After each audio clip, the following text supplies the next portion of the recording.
teleprompter kamu dong. Teleprompter.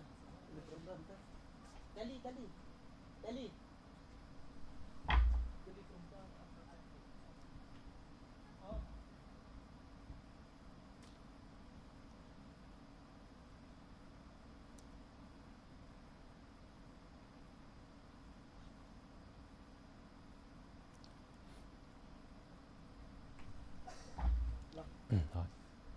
Rồi. Yes.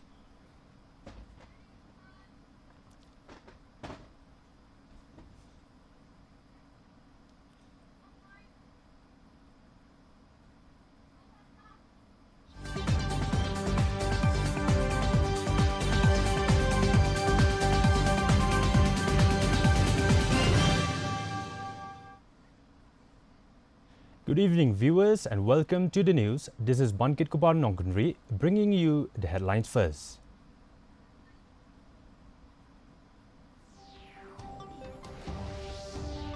Meghalaya launches Handloom Week in Shillong, highlighting the sector's role in livelihood, women empowerment, and cultural heritage.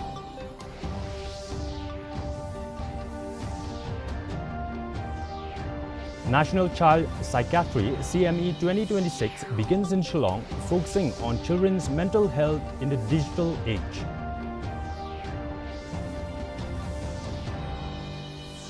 Garo Hills Autonomous District Council session sees heated exchange over proposed separate electoral bill, House briefing adjourned amid tensions. President Draupadi Murmu highlights handloom sector's role in inclusive development as India marks National Handloom Day.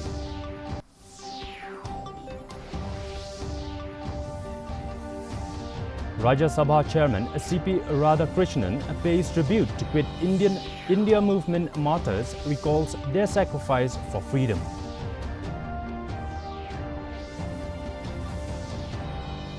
The news in detail. First, the local news. The Meghalaya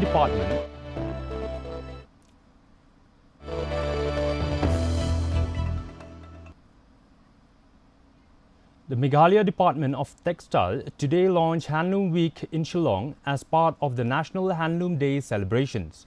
Textile Minister Medba Lingdo inaugurated the week-long program and inspected exhibition stalls. He also received the Indian tricolour under the Har Ghar Tiranga campaign. Addressing on the occasion, Lingdo said Meghalaya's handloom sector supports the livelihood of more than 50,000 households, with women accounting for over 70% of the workforce. He highlighted the sector's role in providing sustainable rural development and preserving the state's rich cultural traditions. Lingdo said traditional garments reflect the unique identity, culture, and history of Meghalaya's indigenous communities, with every weave telling the story of its people. He described handloom as a living heritage that reflects the identity and history of Meghalaya's indigenous communities. The handloom sector remains one of the source of sustainable rural employment, supporting the livelihoods of more than 50,000 households, with women accounting for almost over 70% of the workforce in our state. Besides its economic importance, the sector plays a key role in preserving the state's textile traditions and promoting. The sector plays a key role in preserving the state's textile traditions and promoting the sustainable production practices. The two-day National Child Psychiatry CME 2026 began today at the State Convention Center in Shillong, focusing on the theme Child, Adolescence and Parent, Growing Up in the Digital Age. Experts discuss the impact of excessive screen time, smartphones, social media and online gaming on children's mental health. Speaking at the event, Health and Family Welfare Commissioner and Secretary Dr. Joram Beda stressed the need for early intervention and stronger mental health care for children and adolescents.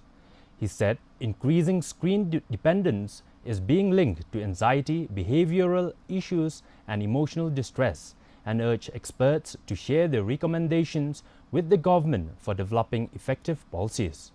Meanwhile, Dr. Solani Shinde Tesia said the conference is the first national-level child psychiatry conference held in Shillong and highlighted concerns including poor concentration, sleep disturbances, gaming addiction, cyberbullying, and declining academic performance. Anxiety once upon a time, which was considered as a usual thing, now we find that most of us are going through it, most of us, and we're not even addressing that problem. The major issue with, generally with all the health issues, but particularly with psychiatry and also HIV/AIDS is that we are not open there, we are not talking about it. In psychiatry, when we began as medical graduates, most of the topics about psychiatry for a common man was a taboo. But when I went to Australia sometime in 2005, I realized that psychiatry is one of the most dynamic and most sought after specialization. So that when I went abroad, it changed my worldview about, and the perspective about the mental issues, how the developed world is taking it up so openly.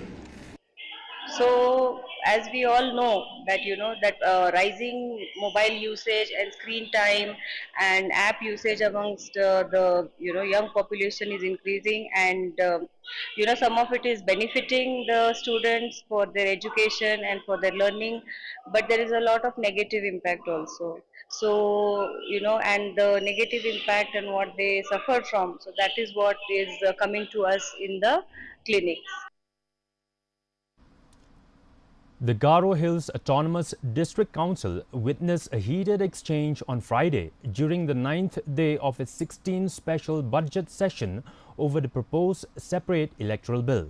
The confrontation began with Alphonsus R. Marak, MDC of William Nagar, alleged that previous executive committees had failed to pass the bill and expressed hope that the present House would ensure its passage. Former Deputy Chief Executive Member Nikman C.H. Marak urged that the bill be passed without delay, leading to a sharp argument between the two MDCs. The Speaker briefly adjourned the House to restore order. Tensions reportedly escalated outside the chamber, where Nikman allegedly broke a window glass. The session later resumed without the opposition MDCs. Alphonsus later clarified that his remarks referred to previous executive committees.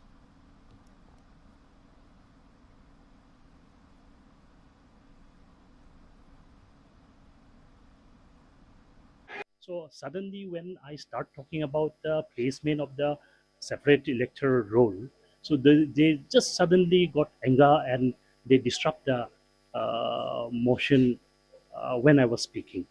So I don't know what happened to them. I was just telling on the floor of the House about separate electoral, that it was not able to pass by the past EC, not only the immediate past EC, but it was not able to pass by the EC. 8 people, including 1 member of the public and 7 police personnel, were injured after a faction opposing the aim of Hima Langrin, Nangtei Singh Siemyong, allegedly disrupted the Dorbar at Plangdilion village in southwest Khasi Hills today. According to Southwest Khasi Hills SP B. Jirwa, 1 civilian identified as Binapol Thongni of Pot Umiap village sustained serious injuries but is now stable. 1 police personnel also suffered serious injuries, while all those injured were provided medical attention. The SP said the situation has since returned to normal, with additional police personnel deployed in and around the area, and the situation being closely monitored to prevent further incidents.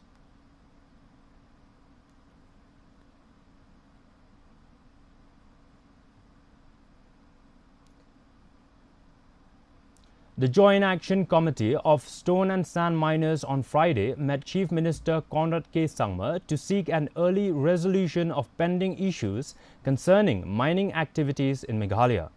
Discussion focused on the government's proposed regulatory framework and the need to align it with the Mines and Minerals Development and Regulation Act 1957 and the Meghalaya Minor Mineral Concession Rules 2016.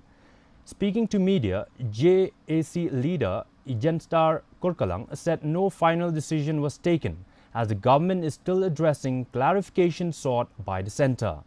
He said another round of discussion is expected in the coming weeks. Meanwhile, representatives of the mining community said they hope the government will soon allow lawful mining for self-use and local requirements while ensuring environmental and legal safeguards are followed. Handai nakaliang jong sarkar ki la sim hi ya kata ka cing ya suthu bakat kum ke cinon kam jong pai ba hak lang salang bat kum curu nakaliang jong ki pai ba ki nong trei ya kane ka kamru ki suthu hi ba ka cing trei kam dei hi ban kata ya no ru ti kamut ya matahi kamut ya kata ka banta ka bakhado parla ban poi parla ban ai mar bakar don happening jong cing ya discuss ka ba hakini kita yo ki masawan kan sadan biang sakwe ki meeting khanang ba nakaliang jong sarkar lang ba chief minister bat ka sarkar hi borok kawai kan la ban sim man saindur hakatar kombadai ba nginyo padai ya kata jing micor lang ka ba onum dan kono kacing persya kat kum keleti jong ka an kum mga patay mane ka MMDR Act 1957 lene kat kum ka triple MCR archa khandriu jong ka jalan Meghalaya. Meghalaya Pradesh Congress Committee Secretary Manuel Batwar today criticized the NPP-led government, alleging that the party has failed to take a strong stand against the proposed FCRA amendment bill, which he described as a draconian law. Addressing the media at Congress Bhavan, Batwar said the NPP, being an ally of the BJP, should have raised stronger objections and demanded wider discussion on the proposed legislation. He also accused the NPP of giving greater importance to financial benefits while failing to adequately protect the broader interests and rights of the people. Batwar urged citizens to carefully examine the issue and said the final decisions on the passage of the bill would rest with the Parliament. Yes, we definitely feel that the NPP has failed. Such draconian laws should not even be placed on the table of the House. There should have been more discussions, and the NPP as such, being in power and being good friends with the BJP, should have voiced out their opinions much stronger than they have. We firmly believe that they're not on the steering wheel, which shows that behind the scene, I think the entire governance is being steered by the BJP themselves. The NPP is only wanting financial benefits. The District Horticulture Officer of Eastern West Khasi Hills today concluded a district-level exhibition competition on horticulture crops and honey at Mairang. Farmers from across the district showcased a wide variety of fruits, vegetables, flowers, honey and other locally produced farm products. The program was attended by Director of Horticulture Bansara Milimngap, Joint Director Victor Karbuki, District Agriculture Officer Andora Nongbri, government officials and farmers. The exhibition aimed to encourage modern and sustainable farming practices, particularly the cultivation of chemical-free horticultural crops. Winners in various categories were felicitated with certificates and cash prizes.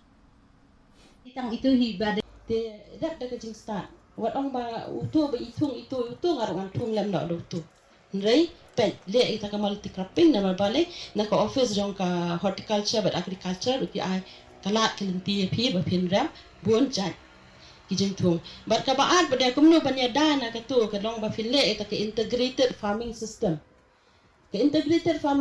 ka de ka ka rukam rap ka ba phile alang phi include lang hang tu phi phile alang bat ka rap bat ka ri jingri ka ri dok ha na da ka long ka. An ICSSR-sponsored national conclave on the growth potential of agriculture and rural sectors in the post-GST era was held at Ribhoi College on August 6 and 7. Organized in collaboration with the Department of Rural Development, USTM, the two-day event brought together academicians, researchers, policymakers, and students to examine the impact of GST on agriculture and rural economies. Discussion focused on sector-wise growth opportunities, challenges, policy interventions, and strategies to strengthen rural development. Nongpo MLA Meralbon's aim, USTM Vice-Chancellor Professor G.D. Sharma and Ribhoi College Principal Dr. E. Kharkongor attended the program. The conclave also featured a research presentation and discussion aimed at promoting evidence-based policies and inclusive rural economic growth. If you talk about agriculture, there is a reform that the state government is trying to lift up entrepreneurs, small traders, small businessmen that we have, especially with regard to the promotion of high-value crops such as pineapple, black pepper, large cardamom, and other crops that we have within the state. So we are in the era. The Laimokra Block Congress has announced a peaceful march on August 10 to create public awareness about the proposed amendment to the Foreign Contribution Regulation Act. Bloc Congress President Eugene Jaran said the proposed changes are a matter of concern as they could affect institutions that have contributed significantly to education, healthcare and social development, particularly in the Northeast. The march will begin at 11 a.m. from Fire Brigade Ground, Laimokra, and proceed towards Don Bosco Square. Jaran said the demonstration will be silent and peaceful, followed by a program where speakers will explain the proposed amendments and their possible implications. He appealed to the people to participate and show solidarity with institutions serving society. So to pass this law requires just about 10% attendance of the House. And out of the 10% which is present, I think only more than 50%, if they're available, present and voting in the House, the bill will be passed to become a law or to become a rule that way. So now for the people of the Northeast and many portions of India, you will find that a lot of people we have been educated in missionary schools. We have been born in hospitals set up by missionaries. And all these institutions which we grew up with, which has raised the standard of our living, all stand to be under threat under this new amendment which is proposed by the BJP government in the center or the National Democratic Alliance. So now we request all the people, we will be having a peace march on Monday, the 11th, is it 11th? No, the 10th on Monday, on the 10th, at 11 Monday o'clock. at 11 o'clock. Now moving ahead to the regional news.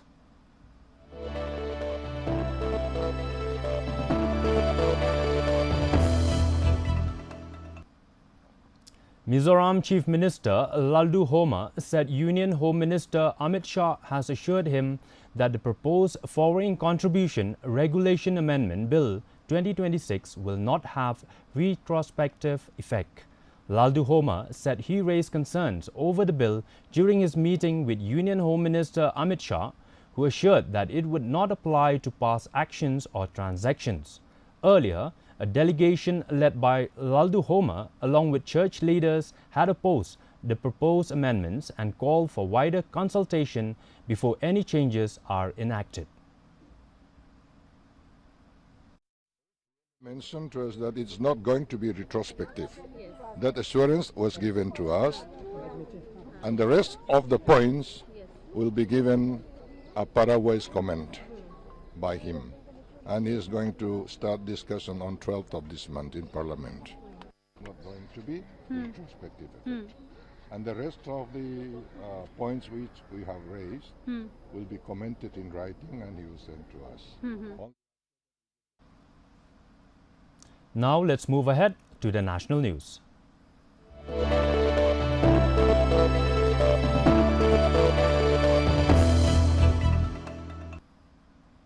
President Draupadi Murmu today addressed the 12th National Handloom Day program in New Delhi, describing the handloom sector as a vital source of livelihood and an instrument of inclusive development.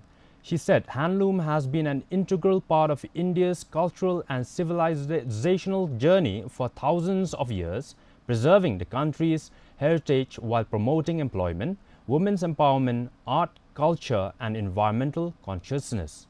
The President noted that over 35 lakh people are engaged in the sector, including around 25 lakh women. She also highlighted handloom's connection with India's freedom struggle and the vision of self-reliance. During the event, 22 handloom awards were presented, while 4 commemorative postage stamps celebrating India's weaving traditions were released. Horticulture क्षेत्रों में रोजगार की अपार संभावनाएं हैं। मुझे बताया गया है कि इस क्षेत्रों में देश की 35 लाख से भी अधिक आबादी संलग्न है। विशेष बात यह है कि इसमें 25 लाख से अधिक महिलाएं हैं। 35 से 25 महिलाएं हैं। उनके सामाजिक और आर्थिक सशक्तिकरण में इसकी महत्वपूर्ण भूमिका है।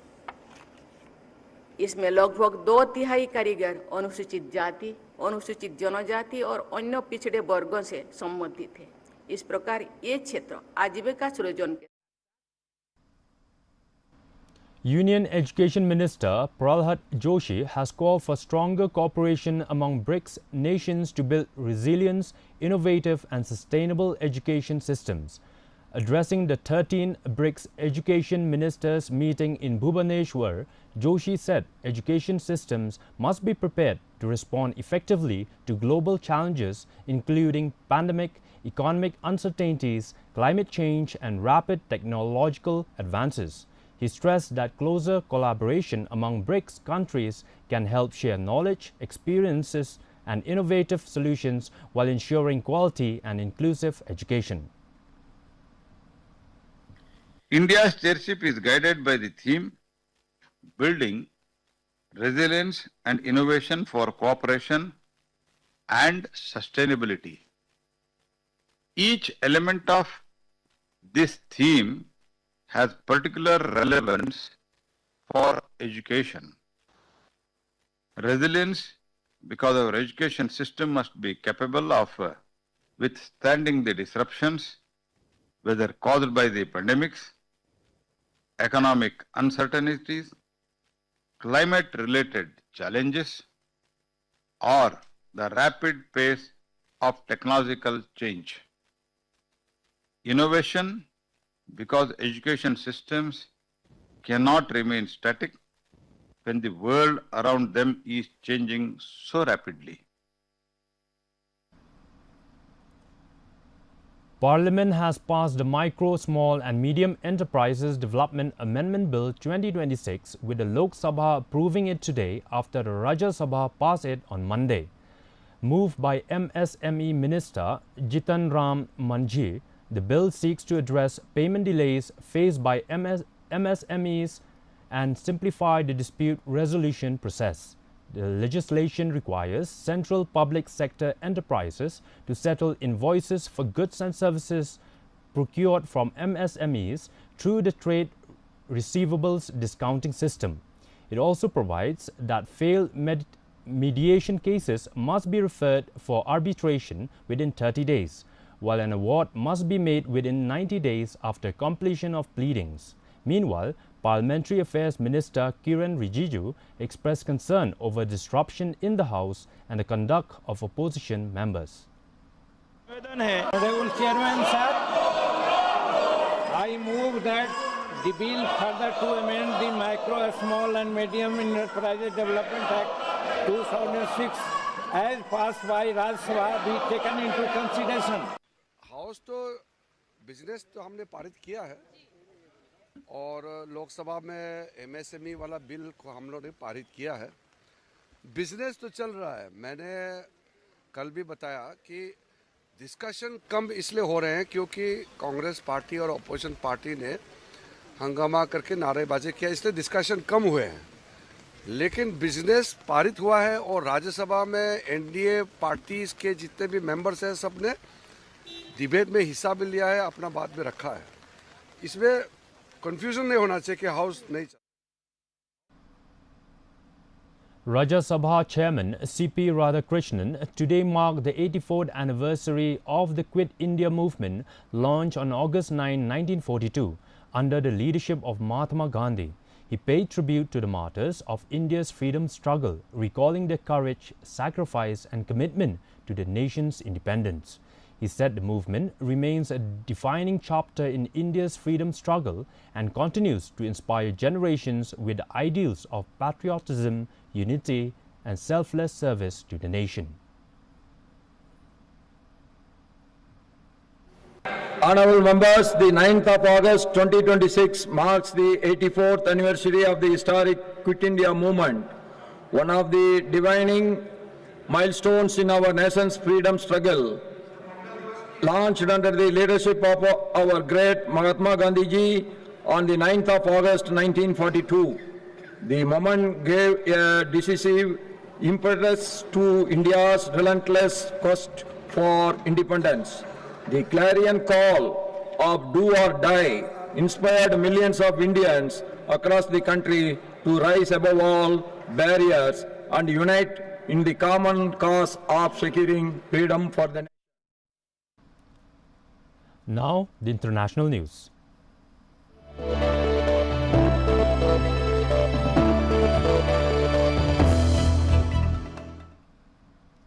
Health authorities in the Democratic Republic of Congo screened more than 300 passengers on a riverboat near Kinshasa on Thursday after a man suspected of having Ebola died following a journey on the vessel. The boat was intercepted in Maluku, where health teams conducted temperature checks and clinical screenings and collected samples from 4 passengers showing symptoms including fever. The action followed the July 25th death of a 32-year-old man, with authorities investigating where he contracted the virus and boarded the boat. Officials are also expanding surveillance along major transport routes amid concerns that the country's extensive river network could facilitate the spread of Ebola to new areas. And in sports news,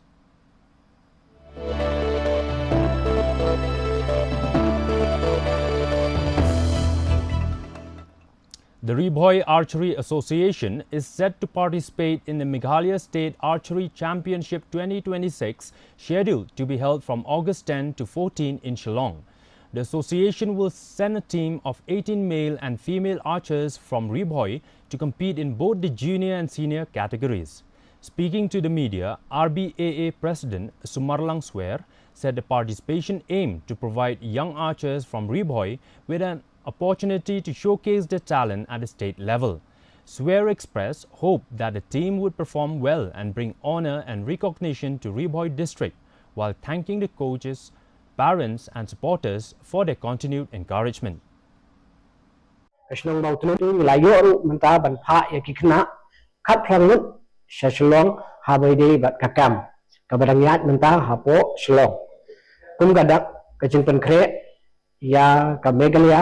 Archery Championship Kabanlom dari 10 tarik haduk kat 1 tarik Ogos. Di nakaliang ka association ka dat dari jengkemen bat ngidan ke jengkemi inti ru bagi kena jemi gini ki bangin pak mata kat rangan. US President Donald Trump on Friday welcomed US Olympic and Paralympic athletes to the White House, praising their performance at the 2026 Winter Olympics. Trump said Team USA won more gold medals than any previous American Winter Olympic team and described the delegation as one of the greatest in U.S. winter sports history. He also congratulated the U.S. Paralympic team, which he said secured a record 13 gold medals.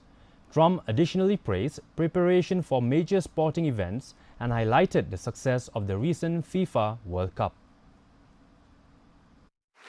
Truly honored to welcome to the White House perhaps the greatest group of Winter Olympians in American history at the 2026 Olympic Games. Team USA won more gold medals than any American Winter Olympic team has ever won before. And here is an important announcement issued by the Meghalaya Power Generation Corporation Limited regarding the impounding of the Kerdem Kulai and Nongmahir reservoirs under the Umyam Umthru Stage 3. Meghalaya Power Generation Corporation Limited has issued an announcement that the impounding of the Kerdem Kulai and Nongmahir reservoirs under the Umyam Umthru Stage 3 hydroelectric project has begun today, August 5th. The public is strongly advised not to venture near the reservoirs or riverbanks in the mentioned villages, as water levels may rise suddenly, posing serious safety risks. If water levels exceed the prescribed limits, the dam's radial gates may be opened to regulate the flow, which could lead to a rapid rise in downstream water levels. The corporation will give prior intimation to the concerned district administration and local stakeholders through the headman before the opening of the gates. The corporation has urged the public to follow the safety advisory and cooperate to prevent any untoward incidents. And now for the weather report.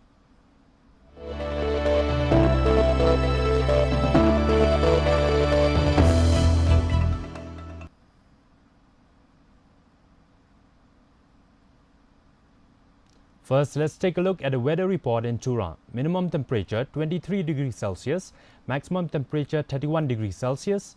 The relative humidity is 79%, rainfall 9.5 millimeters. Moving on to Shillong, minimum temperature 18 degrees Celsius, maximum temperature 26 degrees Celsius. The relative humidity is 83%, rainfall 3.9 millimeters.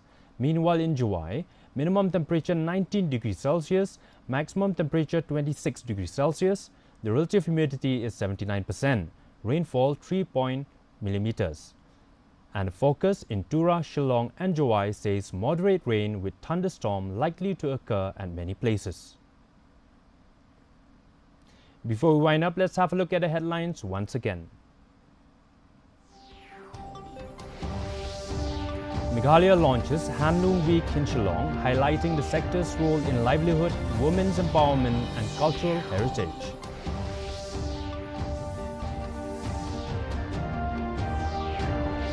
National Child Psychiatry CME 2026 begins in Shillong, focusing on children's mental health in the digital age.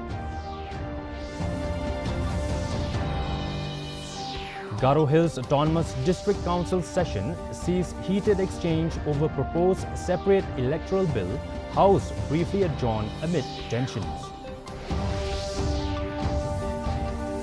President Draupadi Murmu highlights handloom sector's role in inclusive development as India marks National Handloom Day.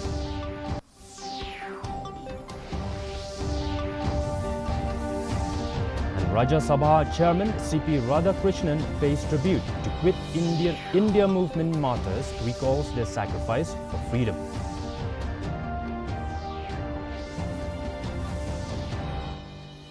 Well viewers, with that we have come to the end of the news bulletin. Do join us again tomorrow at the same time, same channel for more news update. Until then, thank you for watching and good night.